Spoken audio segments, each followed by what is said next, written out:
held boundaries, indifferent to the cause. You looked upon my helpless state and led me to the cross. And I beheld God's love displayed. You suffered in my place. You bore the wrath reserved for me. Now all I know is grace. Hallelujah. All I have is Christ. Hallelujah. Jesus is my life.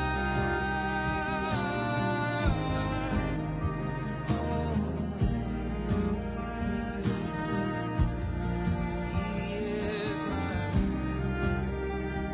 I'm not my own. I'm not my own.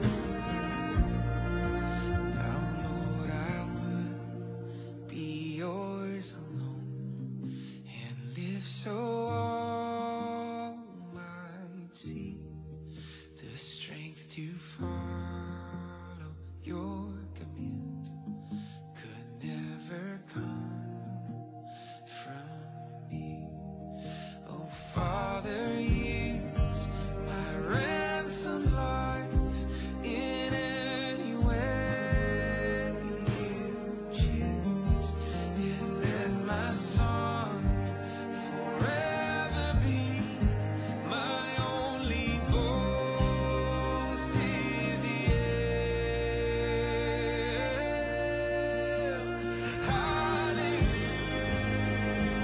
Hallelujah. All I have is Christ. Hallelujah. Jesus is my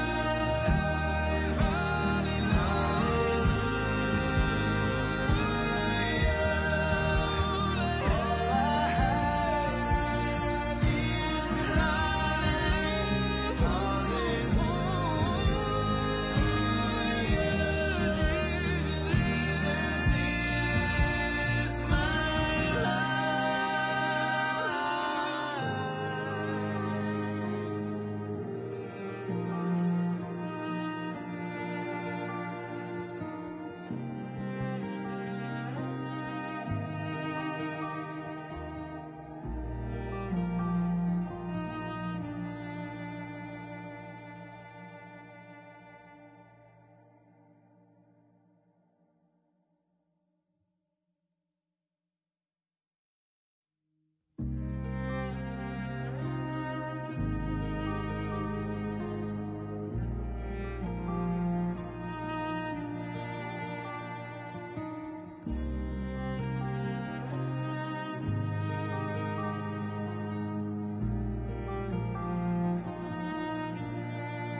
I once was lost in darkest night, yet thought I knew the way. The sin that promised joy in life had led me to the grave. I had no hope that you would own a rebel to your will. And if you had not loved me first, I would refuse you still. And hallelujah, all I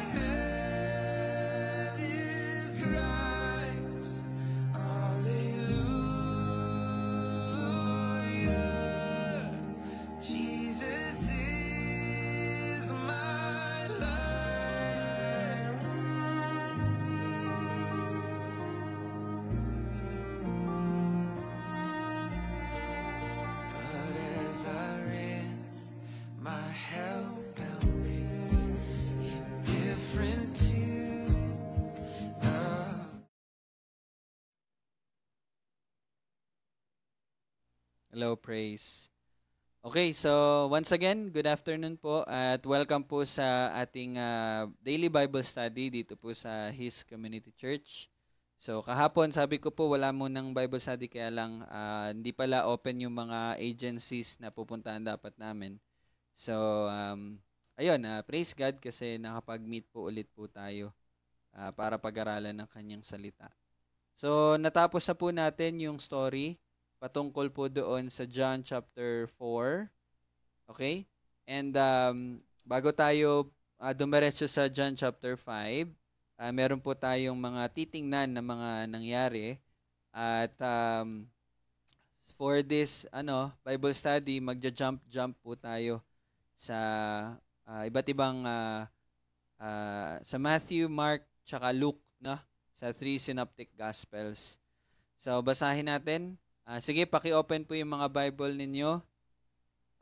So si Daddy sa Matthew 4:12, and then si Mommy sa Matthew 14:3-5, and then si Tita Susan sa Mark 1:14. Okay, Mark 1:14. Tita Amy naman sa Mark 6:17-20. Mark 6:17-20. Okay. And then si Jamie, Luke 4:14. Luke 4:14. And si Yana, Luke 3:19-20. So, ulitin ko po. Daddy po, Mark 4:12. Okay. And si Mami naman sa, Matthew 4:12 pala, Dad. Matthew 4:12. Si Mami sa Matthew 14, 3-5. Okay? 3-5. And si Tita Susan sa Mark 1:14. Mark 1:14. And si Tita Amy sa Mark 6:17-20. Okay. And si Jamie sa Luke 4:14. Okay, wait lang, inaano ko din po sa live kasi. Luke 4:14. And si Yana, Luke 3:19-20. Okay, so kung naka-ready na po kayo, i-close nyo po muna. So, focus lang po muna tayo sa pakikinig. Okay? So, yung una is Matthew 4. Okay, sorry po. Matthew 4:12. Sige po, Dad. At Matthew 4:12. Nang mabalitaan ni Jesus na dinakip si Juan, pumunta siya sa Galilea. Okay, so ito po nang mabalitaan ni Jesus na dinakip. Tandaan niyo po, dinakip si Juan, pumunta siya sa Galilea. Sige, sa Matthew 14:3. Matthew 14, 5. 3-5. Sapagkat dinakip ni Herodes si Juan, ginapos niya ito at inilagay sa bilangguan dahil kay Herodias, na asawa ng kanyang kapatid na si Felipe. Sapagkat sinabi ni Juan sa kanya, hindi pinahihintulot sa iyo na angkinin mo siya. Bagamat ibig niyang ipapatay si Juan, natakot siya sa mga tao sapagkat kanilang itinuturing si Juan na isang propeta. Okay, Tita Susan, Mark 1:14.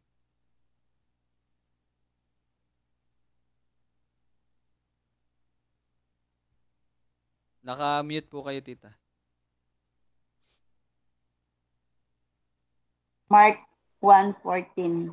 Nang ibinilanggo ni Juan, nagpunta si Juan sa Galilea at ipinangaral doon ang magandang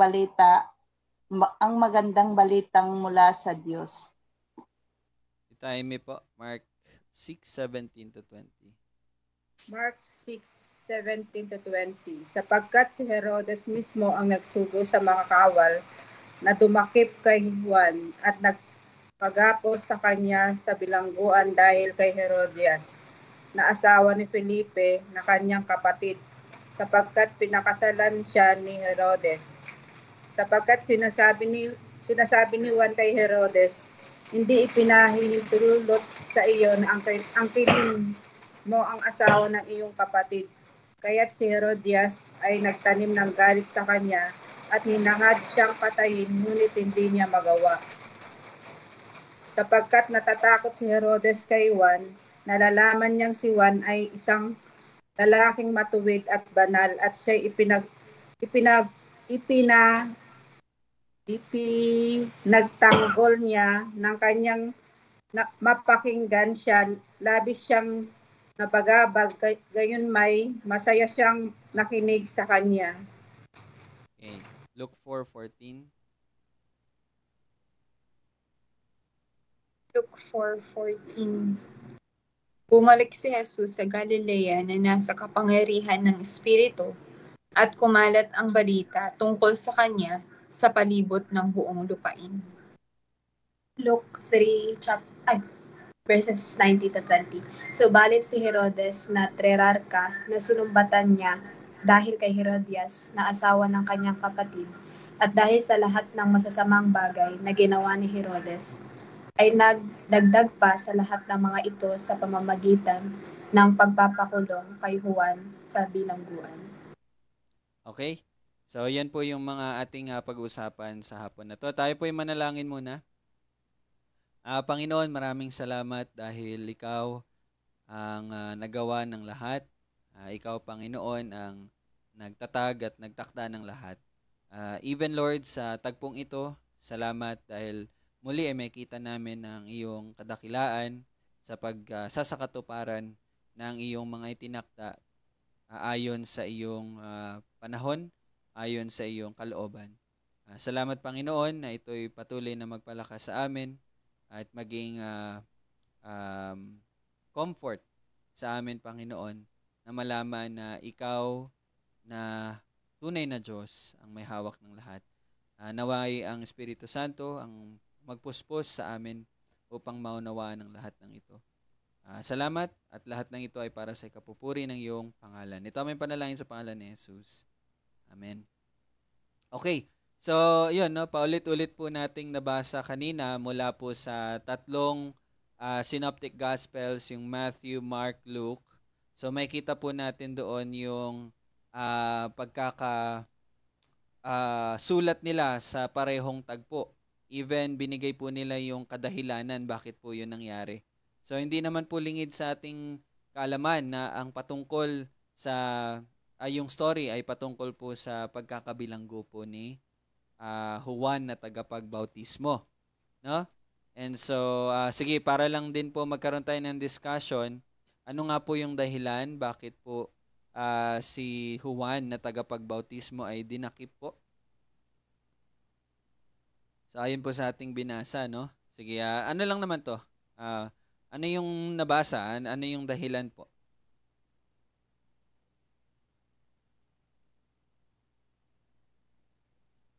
So para ma-check lang natin yung comprehension. Sige, ano po? Ano yung dahilan?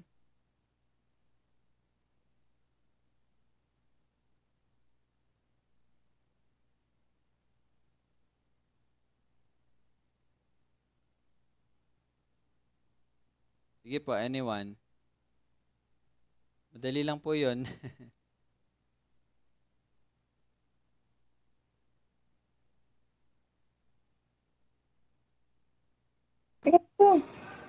Teka daw.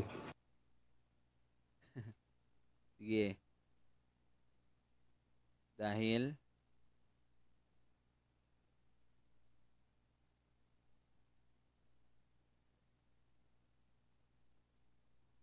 Dahil sa pag-ibig. Kapag babautismo, Dahil sa kanyang pagbabautismo. Pagbabautismo, hindi po. Ay, yung hint ko po, no, dahil po sa pag-ibig.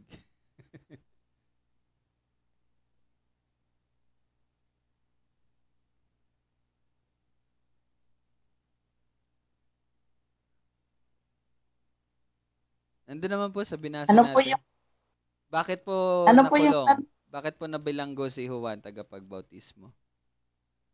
kasi po parang inanuhan po si Horodias Mhm. na bawal po yung relasyon niya po doon sa ano niya. Okay. Dahil po sa pagsaway, na ni Juan na tagapagbautismo kala Herodes at Herodias. Yun po yung pangalan. Herodes at Herodias dahil po sa kanilang relasyon. Kasi po si Herodes, yun po yung lalaki. Okay? Si Herodes po ay pinakasalan si Herodias. Okay, yung babae. Tapos si Herodias ay unang asawa ni hindi nabanggit diyan, ay nabanggit pa si Philip ata ang pangalan nung unang asawa niya. Felipe. Philip. Felipe, Philip sa English. So, hiniwalayan ni Herodias si Felipe para kay Herodes. Okay?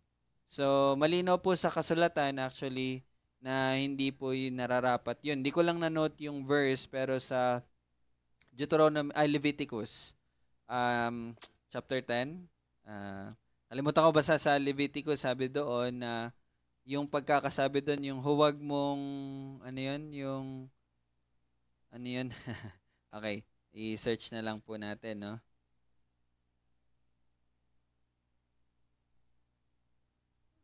Okay, anyway, hindi ko po maano yung term ngayon. So, basta po yung ayon po sa kasulatan, hindi po nararapat yun gawin. And lalong-lalo na, ang ginawa kasi nila, nakipag-divorce para lang pumunta doon sa kapatid, no? So sinaway siya, and then dahil po doon nagkaroon po ng galit si Herodes at Herodias, lalong-lalo na si Herodias dahil nga sinasaway sila. At dahil po doon dinakip po si Juan. Okay?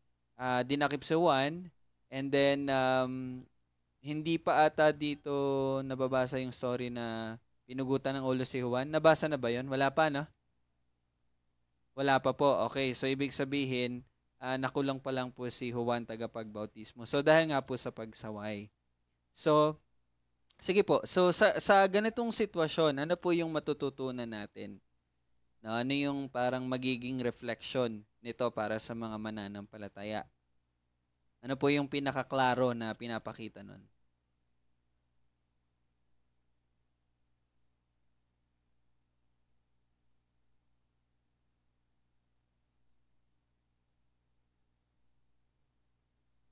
Huwag kang mga lunya. Ha?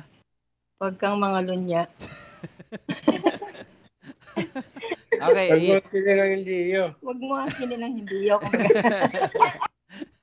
Okay, so pagdating po sa kasalanan, so yung issue dito sa kasalanan is yun nga po yung pangangalunya, no?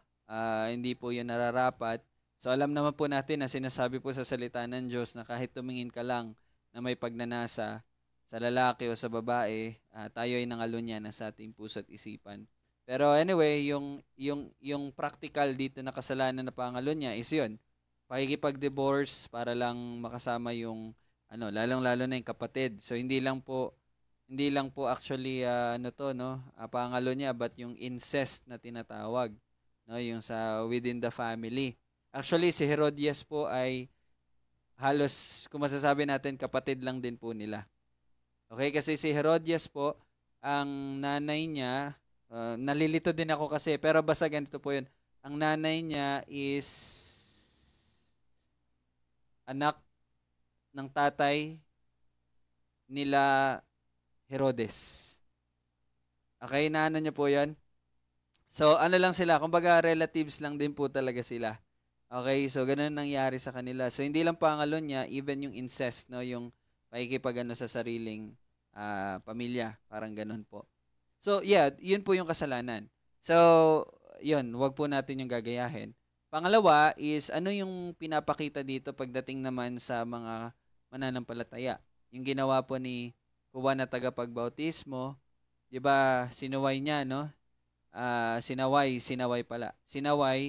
yung ginagawa nila Herodes. So, isa po talaga sa dapat nating makita na ito yung isa sa mga pag-uusig talaga, no? Kumbaga, kapag tayo po ay itinatama po natin yung mga mali, lalong-lalo na yung mga hindi mananampalataya. So, may expectation po talaga na meron talagang retaliation na mangyayari, no?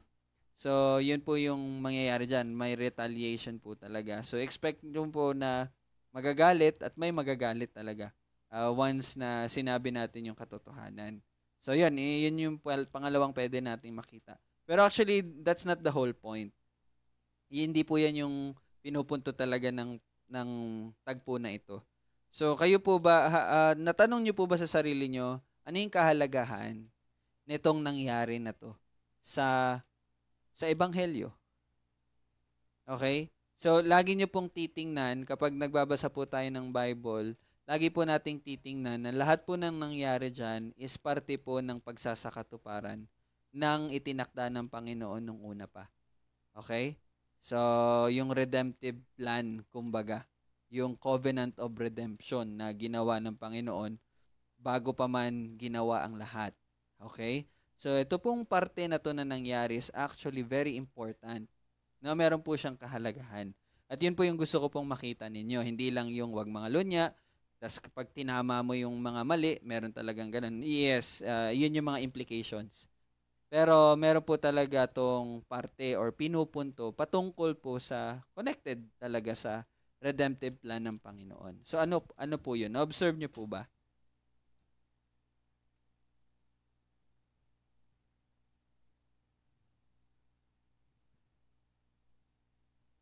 No? Sabi diyan sa Matthew 4:12, nang mabalitaan ni Jesus na dinakip si Juan, pumunta siya ng Galilea. Tapos in-explain yun sa Matthew 14:3-5, no? Ano yung dahilan? Pero sa Mark 1:14, sinabi diyan, pagkatapos madakip si Juan, pumunta si Jesus sa Galilea na ipinapangaral ang ebanghelyo ng Diyos. Tapos mababasa natin sa Mark 6:17-20, ano yung dahilan?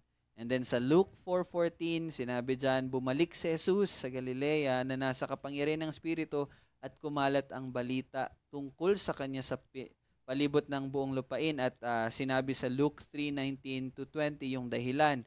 Dahil po si Herodes, ayun nga, dinakip po si Juan na tagapagbautismo. So, inulit ko po, no, at meron pong dalawang parte na nangyari. Unang-una is yung pagkadakip kay Juan tagapagbautismo. Pero meron pong isa pa.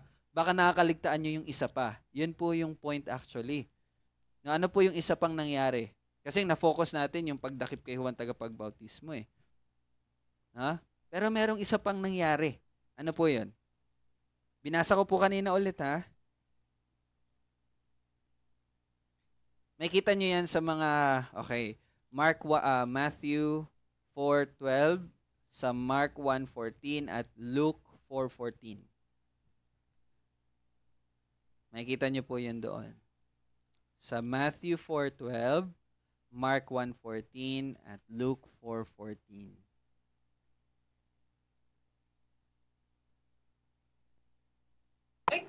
Sige. Nagsimula na si Jesus mangaral ng ebanghelyo. Yes, that's the point.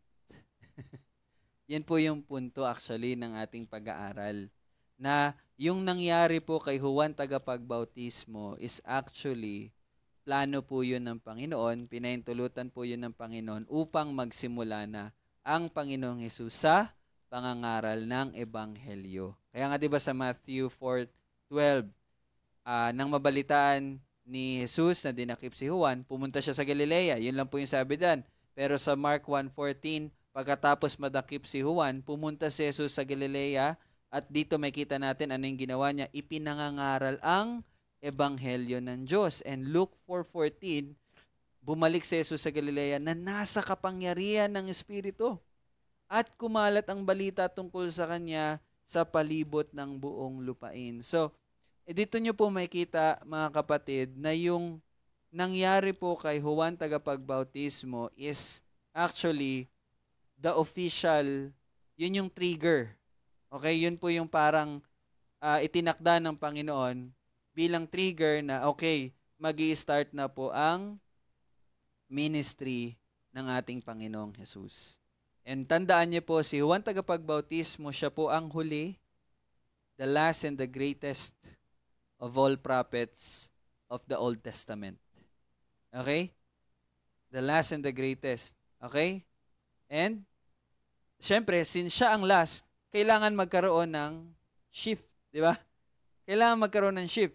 There must be an end. Dapat matapos yung kay Juan Tagapagbautismo. Pero kung makita natin, parang trahedyang nangyari. Parang trahedya yung kumbagang naging pamamaraan na huminto na siya sa kanyang ministeryo at upang magsimula ng Panginoong Hesus sa kanyang ministeryo. Pero dito nyo pa, again, kaya nga po sa prayer natin kanina, makikita natin yung sovereignty ni Lord. Diba? That's the sovereign plan and that's the sovereign time ng Panginoon na sa pagkakakulong ni Juan Tagapagbautismo, ang Panginoong Hesus ay magsisimula na sa kanyang ministeryo. Kaya kung mapapansin niyo po sa pagkakasulat po ng tatlong writer ng three synoptic gospels, automatically pagkakulong ni Juan Tagapagbautismo, ano yung kaparte nun? Parang coin, no? Nasa kabila kinulong na. Yung kabila naman, ito yung nangyari at yun ay ang pagsisimula na paglalahad at pangangaral ng Panginoong Hesus sa Ebanghelyo. Okay? Alright, now, ano yung makita natin dito? I think similar siya na pag-aaralan natin sa Acts, na ang Panginoon talagang kumikilos sa lahat. No? Ang kailangan lang talaga nating gawin is mamuhay lang talaga na bilang Kristiyano. Actually, sa recent natin ng mga messages, yun yung yun yung point na God is working, God is sovereign over all, siya ang nagtakda ng lahat, pero hindi po ibig sabihin na soberanya ang Panginoon, magiging passive na lang tayo. Pag sinabi ko pong passive, yung walang ginagawa, hinihintay na lang natin ano magiging reaction nun sa atin. Hindi po ibig sabihin na itinakda ng Panginoon ang lahat ay magiging na lang tayo, nakatunganga na lang, or robot. No.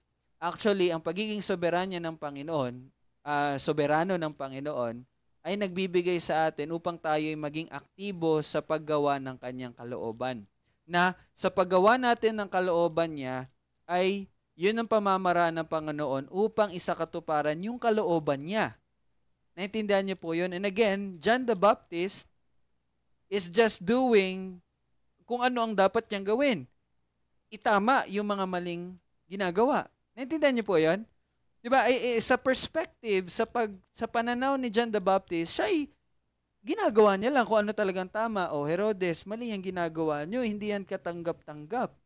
Diba, naintindihan niyo po yun, ginagawa niya lang yun. Pero, at the outset, no, in cosmos, kumbaga na tinatawag na, sa kalangitan, yun pala ang ginamit ng Panginoon upang magsimula na ang ministeryo naman ng ating Panginoong Hesus. So, kailangan nyo po makita to mga kapatid, na sa mga ginagawa natin sa bawat buhay natin, kumbaga, sa pagsunod natin ng kalooban niya, yung pamumuhay bilang isang normal na Kristiyano, God is working. Naintindihan nyo po, hindi man natin siya makita, pero habang nag-o-obey tayo, basta mag-obey lang talaga tayo kung ano yung binigay na puso sa atin ng Panginoon. Ibig ko pong sabihin, binuhay niya tayo, mamuhay lang tayo bilang buhay. Naintindihan niya po yun? And then, later, makita niyo na God is working. Kaya nga po, di ba, tayo, lalo na tayo, we praise God na we are upholding, I believe, ako masasabi ko talaga, ipinanghahawakan po talaga natin yung true biblical teaching. Hindi ko man po sinasabi na sa lahat ng aspeto, for example, yung sa end times, meron po talagang iba't ibang interpretation patungkol sa end times, pero patungkol po sa Diyos, patungkol sa kay Kristo, patungkol sa Espiritu Santo, patungkol sa kaligtasan, patungkol sa kalagayan ng tao, patungkol sa iglesia. I truly believe, and by the grace of God and through the Holy Spirit, alam ko po talaga na pinanghahawakan natin yung tamang katuruan. Yung binanggit ko po na 6 is actually, yun po yung mga main talaga na dapat, main doctrines na hindi tayo magkakamali. No? I believe doon po sa 6, by the grace of God, pinakita at pinaunawa niya yun sa atin. Okay? And so the doctrine of God is He is sovereign. Okay? So, tayo bilang mga Reformed, okay?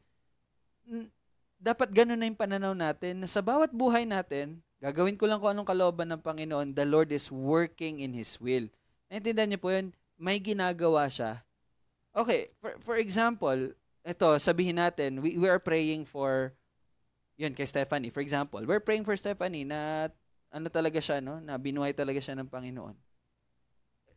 Imagine nyo yun, yung pagliligtas ng Panginoon sa babaeng yun, sa pamagitan ng, yun, pag-share lang ng gospel. Si Jamie, ginagawa niya lang, nagsumusunod lang siya sa kung anong kalooban ng Panginoon. Dapat ipahayag ang pangalan niya. That's it. Pero hindi natin alam, no, na in the spiritual realms, yun pala ang itinakda ng Panginoon upang maligtas itong taong ito. Naintindihan niyo po yun? So, kaya nga, ang bilang Kristiyano, sa lahat ng nangyayari sa buhay natin, hindi man siya maganda sa paningin natin, anong reaksyon ng mga tunay na mananampalataya? We still praise God. Bakit? Kasi yun nga, we understand that God is sovereign and lahat ng ginagawa niya sa buhay natin is actually para sa ating ikabubuti. Even ang pagkakulong ni John the Baptist, mga kapatid, alam niyo po ba, even ang pagkakulong ni John the Baptist is actually for our good. Bakit? Itinakdahin ng Panginoon upang masimulan na ng Panginoong Hesus ang kanyang ministeryo. Di ba? Dapat ganun na po yung pananaw natin. So, kaya hindi po talaga tayo yung kapag may nangyari na hindi magandang bagay, na raratel agad tayo, kumbaga umiinit agad ang ulo, or kumbaga, nagwo-worry agad. So, hindi na po talaga dapat ganun ang pananaw natin. No? I remember, sinabi ko po sa inyo na kapag merong isang bagay na nagbago sa normal way of life natin, we know na merong purpose ang Panginoon. And so, you praise God. Hindi yung, di ba, yung, sino yung kung may ganun po tayo, na, ano ba? Mga ganun, ano ba to? No, please, no, understand, mga kapatid, that God is working. He's sovereign. Huwag niyo pong isipin na ang ginawa lang ng Panginoon sa buhay niyo ay iligtas lang kayo. Tapos, yung kabuuan, yung iba ng parte ng buhay niyo, wala na siyang hawak. Hindi. Hindi po. Naintindihan niyo po yun? Hawak po ng Panginoon ang lahat. Okay?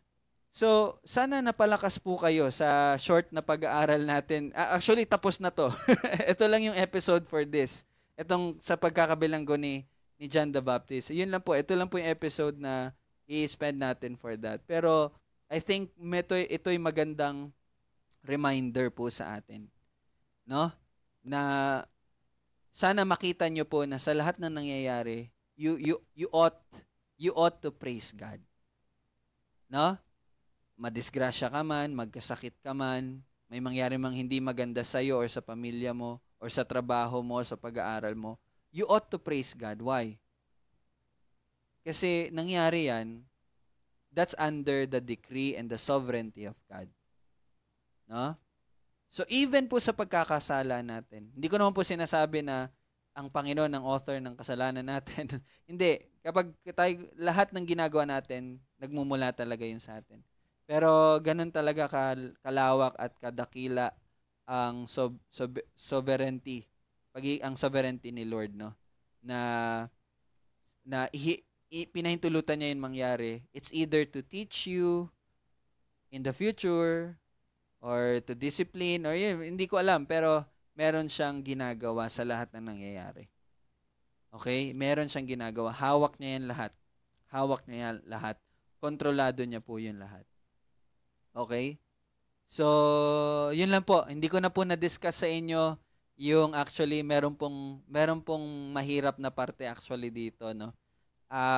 Sasabihin ko po sa inyo kung napansin niyo lang po, kung binasa niyo po actually, medyo nakakalito po to actually. Kasi bakit po?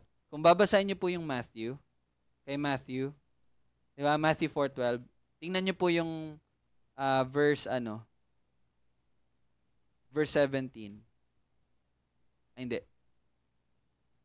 Verse 18 pala. Tingnan niyo po yung verse 18. Diyan na po, mababasa niyo yung pagtawag sa mga alagad, yung unang alagad, 'di ba? Sa verse 18. Pero 'di ba napag-aralan na natin sa John na 'di ba tinawag sila sa pamagitan nung sila'y nakasalamuhan na at sumunod na sa Panginoon nung time na nagbigay ng patotoo si Juan Tagapagbautismo. Natatandaan niyo po 'yon. Pero dito iba yung setting sa pagkatawag sa kanila, nasa dagat sila. 'Di ba? So ito po yung isa sa mga actually kanina, ito lang yung buong talagang in-spend ko yung time ko sa ganito, nakakatulog na lang ako sa kakaisip. Sabi, paano to i-reconcile? Paano to i-reconcile? Kasi kung babasahin nyo sa John, yun, sumunod sila sa Panginoong Hesus dahil sa patotoo ni John the Baptist. Natandaan niyo po yun? Yung nasa Ilog Jordan pa nga sila, di ba? Pero dito iba yung sitwasyon. Di ba? Nangingisda sila. So, paano yun i-reconcile? Bigyan ko po kayo assignment. Okay lang po ba yun? Hindi, or sagutin ko na. Sige, sagutin na lang po natin. Actually po, ganito po nangyari. Yung kay John po nasulat. 'Di ba John 4, bumalik ang Panginoong Hesus sa Galilea. Okay? Ayun, nandun na kasama niya na yung mga alagad. Actually, bago yun, nasa Kana sila, 'di ba? Ginawa ng Panginoong Hesus yung pinakauna niyang tanda na ginawa. Kasama niya na yun sila, itong mababasa niyo sa 18. Ito pala pong sulat ni John is nakapaloob po yon sa, ewan ko lang kung tama yung pagkakaano ni John MacArthur, 1 year, within the 1 year. Okay, within 1 year. Or ilang buwan lang. Tapos ito namang sinulat ni Matthew sa verse 4, sa verse 12. Ano na po to? Kumbaga, ito na yung pagkatapos nung nangyari lahat nung kay John, sinulat ni John, ito na po yung sa Matthew 4:12 na nabalitaan na dinakip na si Juan. So, ibig sabihin po, hindi sinulat nila Matthew, Mark, Luke kung ano yung nangyari sa pagitan ng yung temptation ni Jesus Christ, okay? Temptation ni Jesus Christ hanggang sa pagkakadakip kay Juan. Hindi na po nila sinulat yon. Nag-jump na sila. Tindihan niyo po, nag-jump na sila doon. Pero si John, sinulat po ni John yung nangyari after ng baptism ng Panginoong Hesus. Okay, after ng baptism ng baptism ng ating Panginoong Hesus hanggang doon po sa pagkakadakip kay Juan. Okay? Naintindihan niyo po? Yung kay John po, yung blank sinulat niya. Yun po yung nangyari, yung napag-aralan natin na nakaraan. Yun po yung nangyari doon within the time frame na yon. Yung temptation hanggang sa pagkakadakip. Sinulat yun ni John. Naintindihan niyo po? Hindi man lahat na nangyari, pero yun yung mga important na nangyari. Pero sila Matthew, Mark, Luke, John, ganitong ginawa nila. Temptation ni Jesus Christ. Nag-jump sila doon sa pagkakadakip na ni Juan. Naintindihan niyo po? Hindi na nila sinulat yung itong nandito, yung sa gitna. Si John lang po ang nagbigay sa atin ng information ng iba ng mga importanteng bagay na nangyari within that time. Naintindihan niyo na po 'yan?